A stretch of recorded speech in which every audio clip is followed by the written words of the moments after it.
Okay, hello again, everyone. Today we have Riders to the Sea by John Millington Synge. It is a one-act tragedy written by Synge, which is about an island. The name of the island is Einishmond, which is in the coast of Ireland itself.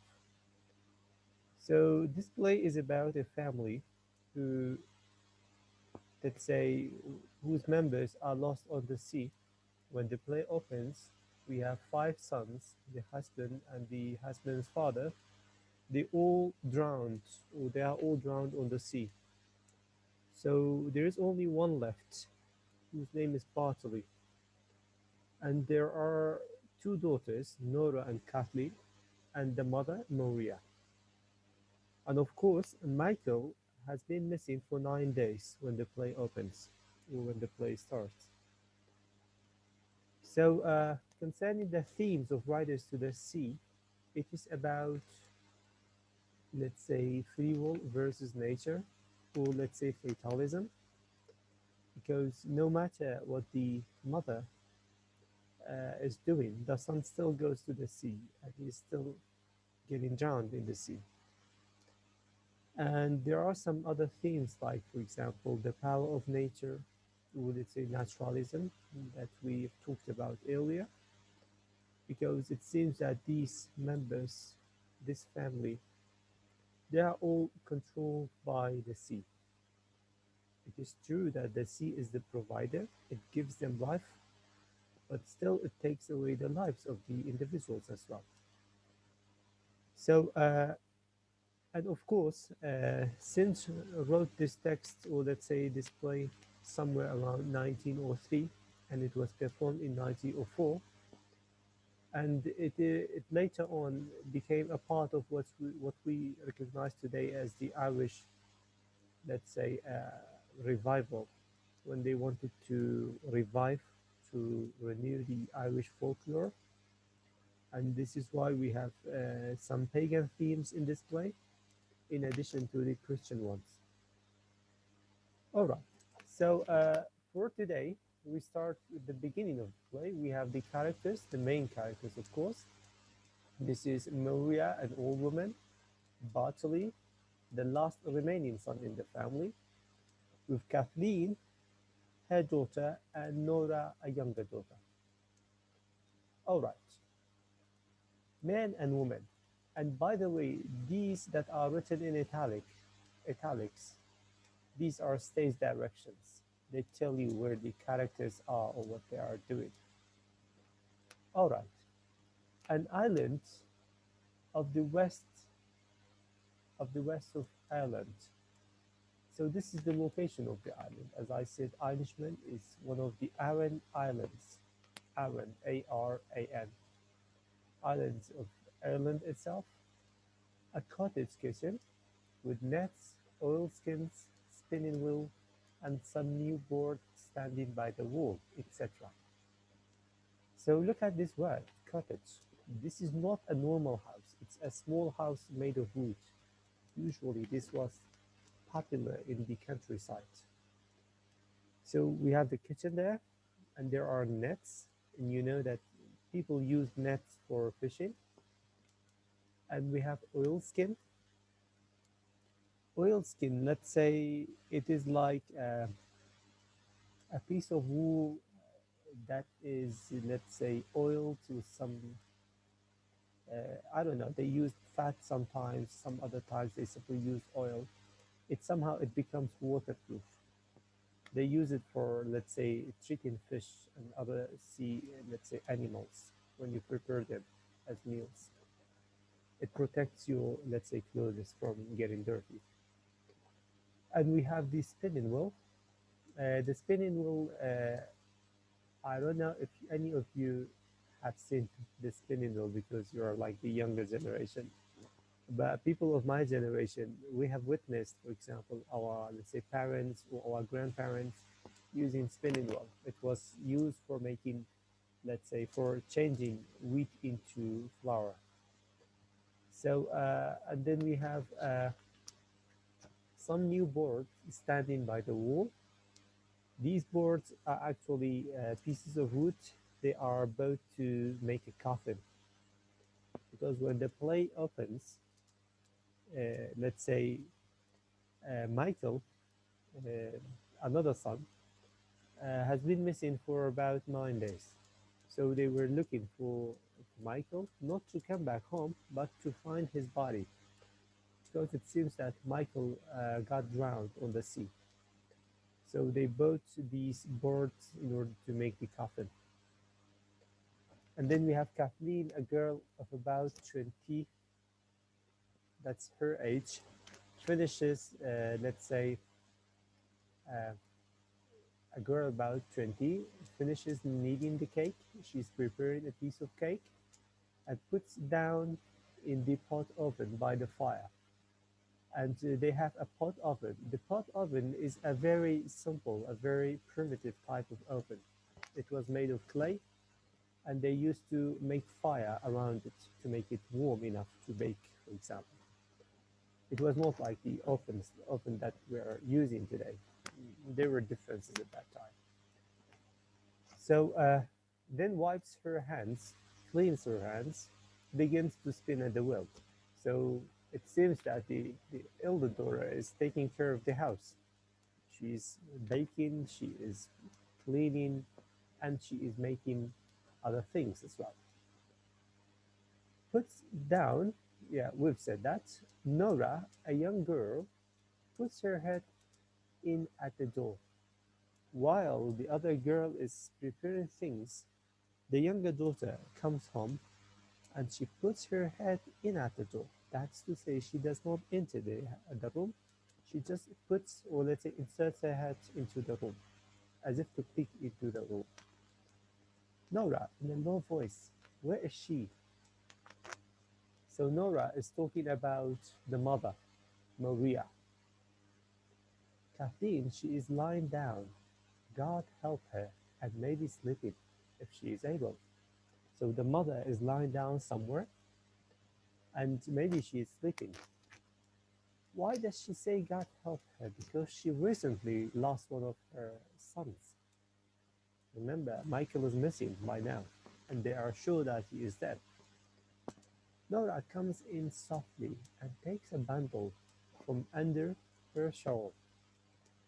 A bundle is when you use, for example, a piece of clothes to to pack or to, let's say, to hold some other items inside. A bundle. In Kurdish, I think they call it buhcha when you are using just a piece of clothes instead of a bag for carrying something. And she is hiding it under her shawl. Shawl is a piece of clothes worn by women. They would usually put it on their head and their shoulders. What is this thing that she is hiding, and why is she hiding it anyway? Because she is carrying something that she doesn't want the mother to be aware of. Kathleen spinning at the wheel rapidly. What is it you have? Nora. This is a typo, by the way. It is Nora, not Nora. The young priest is after bringing them. It's a shirt and a plain stocking were got off a drunk man in Donggala. So it seems that she is carrying some clothes that were taken from a dead man who was found, let's say, in the northern part of the country, in the Donggala region. Donggala is just a place name. Kathleen stops her wheel with a sudden movement, leans out to listen. We are to find out if it is Michael's they are. Sometime herself will be down looking by the sea. So Nora says, we're supposed to discover if these clothes belong to Michael or not. And she says what? Maybe the mother sometimes goes out the house and looks onto the sea, hoping to find or to see Michael's body. Kathleen, how would they be Michael's, Nora? How would he go the length of that way to the far north? So the older daughter is surprised. She says, how's that possible, that? the dead body of their brother traveled all that way to the northern part of the country. Nora, the young priest says, he has known the like of it. If it is Michael's they are, says he, you can tell herself he's got a clean burial by the grace of God. If they are not his, let no one say a word about them, or she will be getting her death, says he, with crying and lamenting. So it seems that on this island there is a priest, but this is not an ordinary priest. He is a young priest. And usually, when you say somebody is young, it means that that person is not experienced. They haven't seen the world enough. They haven't seen life enough, as they say. So the priest brought these clothes back to this daughter, to Nora, and told her that these clothes were taken from a man who was found in the northern part of the country. If these belong to Michael, then you can tell the mother that he had a clean burial by the grace of God. And if they don't belong to Michael, then don't tell her anything because she will kill herself crying and lamenting. But why is that? Because the mother seems to be a little bit religious. She wants to give her son a proper burial. And the idea of having the body of her son floating somewhere on the sea is killing her. That's why she will kill herself with crying and lamenting if she realizes that even these clothes don't belong to Michael, which means that Michael's body is still somewhere on the sea. So let's continue. The door, which Nora, half closed, is blown open by a gust of wind. As they talk about Michael, suddenly the window is broken open by the wind. So this is like a technique. We call it foreshadowing. So this tells us that something terrible will happen to the family. I don't know. Maybe the last remaining son, Bartley, will also die on the sea. So this is why when they talk about Michael, the door is best open, as he says. And by the way, usually the door represents safety, security for the family members. When there is no door in the house, it means that there is no security, there is no peace. So the security of the house is one more time disturbed by nature. The wind represents nature after all, and it is nature that, let's say, it takes away the security of the family members because they all drown one after the other on the sea. All right.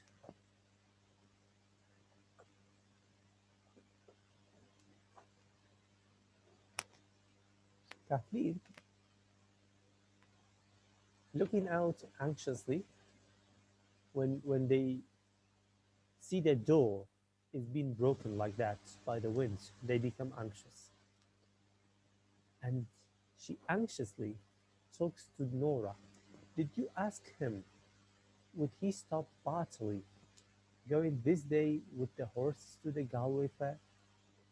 So the elder daughter immediately thinks of Bartley when the wind breaks the door open. She says, did you ask the priest if he is going to stop Bartley? Because it's a terrible day, it's a windy day, and it would be risky to go on the sea on such days. It seems that there is a fair where people trade, where people buy and sell things in Galway, which is a place far away from the island. So they have to cross the sea in order to reach Galway. It's a place name. Nora, I won't stop him, says he, but let you not be afraid. Herself does be saying prayers half through the night, and the Almighty God won't leave her destitute, says he, with no son living. So look at the priest and how he replied when the daughter asked him if he is going to stop Bartley. He simply said, I'm not going to stop him because the mother is saying prayers all night, and God will not leave this family without any son. So instead of doing something, the priest simply says God will solve all the problems and will protect the son. That is like running away from responsibility. The priest has no sense of responsibility. He doesn't stop the son. He doesn't say anything to him. He says, God will help you, will protect the son because this is the last son. All right. And this is why this happens because the priest is not experienced. He is a young priest. And as we've said from the beginning, instead of intervening and saying something to the son and convince him not to take the trip, he simply says God will protect him.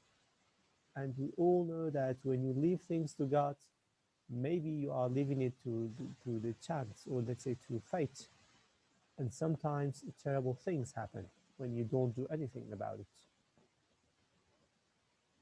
Nora, Kathleen, is the sea bad by the white rocks, Nora?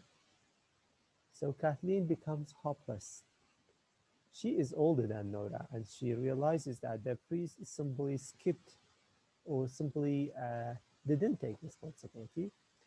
So she is worried about the sea and she wonders if the waves are, let's say, terrible by the white rocks, by the cliff, if I may say. So, Nora, meddling bad. They are moderately bad, not so bad, not so good, but still they are bad to some degrees. Okay, God help us. There is a great roaring from the west, and it is worse it will be, get it, when the tide turns to the wind. She goes over to the table with the bundle. Shall I open it now? So she understands that the wind makes the sea, let's say, worse because the waves become larger and the sea becomes less stable. And when the sea tide turns to the wind, it means that the wind and the sea tides, when they go in one direction, they become even worse because the sea, let's say, movement would become, let's say, faster and the tides as well. Kathleen says maybe she would wake up on us. So Nora says, shall we open the bundle to check the clothes? But Kathleen says no, because maybe the mother comes and maybe the mother comes into the room at any second or any moment. Come in before we are done. And maybe she comes and sees what they are doing before they even finish doing what they are supposed to do. Coming to the table, it's a long time we will be, the two of us crying. So the older daughter says, we are, it would be best if we don't open the bundle because first we will start crying if they belong to Michael. And second, the mother will see the clothes and wonder about it. So they decide not to open the bundle. Nora goes to the inner door and listens. She is moving about the bed. She will be coming in a minute. So they listen to the door, and the younger daughter realizes that the mother is awake and she may enter the room at any second. All right. So, Kathleen, give me the ladder. I will put them up in the turf loft. So the two of them decide to hide the bundle in the turf loft. Turf loft is, let's say, is a part of the ceiling where they use it for storing, let's say, wood and turf. Turf is like dry grass that they use for making fire. And be careful, they use turf as, let's say, as petrol for warming the house and for baking. The way she won't know of them at all. Maybe when the tide turns, she'll be going down to sea. Would he be floating from the east? So she says maybe when the, let's say, the tide turns, when the waves change direction, she will go out to see if The body of Michael is floating from the eastern part of the sea. So they are still looking for Michael's body. They put the ladder against the table of the chimney. Kathleen goes up a few steps and hides the bundle in the turf loft. Moria comes from the inner room. So they decide and they hide, let's say, the bundle of clothes, and the Moria comes into the room. There should be, and there is an inner room where the mother was sleeping in, and now she comes in. Moria, looking up at Kathleen and speaking carelessly, she speaks in a very, let's say, rough way, because she has no mood, she has no, let's say, no desire to talk. So when she talks roughly, if I may say. Carelessly means when you speak in a, let's say, in a loud voice and without showing any emotions. Isn't it tough enough you have for this day and evening? So she thinks that they are worried about the turf, the dry grasses that they have for let's say for fire, for baking and for warming the house, as I said. Kathleen, there is a cake baking at the fire for a short space, throwing down the turf, and Batley will want it when the turn turns if he goes to Connemara. So the daughter simply pretends that she was checking the turf and she brings some down, claiming that they are baking and Bartley will need bread before he, let's say, sets out the journey to Connemara. Connemara is also another name, another place name. Nora picks up the turf and puts it round the pot oven, and he puts some around the oven, and they usually set it on fire to make the oven warm. Maria sitting down on a stool at the fire, so she simply sits down there. He won't go this day, with the winds rising from south and west. He won't go this day, for the young priest will stop him surely. So look at the mother and how much let's say, she has faith in the young priest. She says that he won't go, he will not go, because the young priest will stop him surely. She is 100% that she's 100% sure that the priest will help them, but in fact the priest is not willing to help them in any way. So indirectly, our playwright is criticizing the religious people, but be careful. Criticizing the religious people is different from criticizing religion. He is not criticizing Christianity itself, but criticizing the, let's say, the church people, the priests, the clergymen, the vicars, etc., because they were not caring about the normal people. They were just simply saying that God will do this, God will help you with that, God will help you doing that. So these matters, they just left them for God. And usually, as a priest, they should intervene and settle these matters. Nora, he will not stop him, mother. I heard Iman Simon and Stephen Fitty and Carl Sean saying that he would go.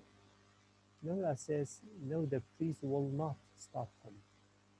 Be careful, look at the language. Will not. It is not he cannot. The priest can surely stop Bartley, but he doesn't want to stop him.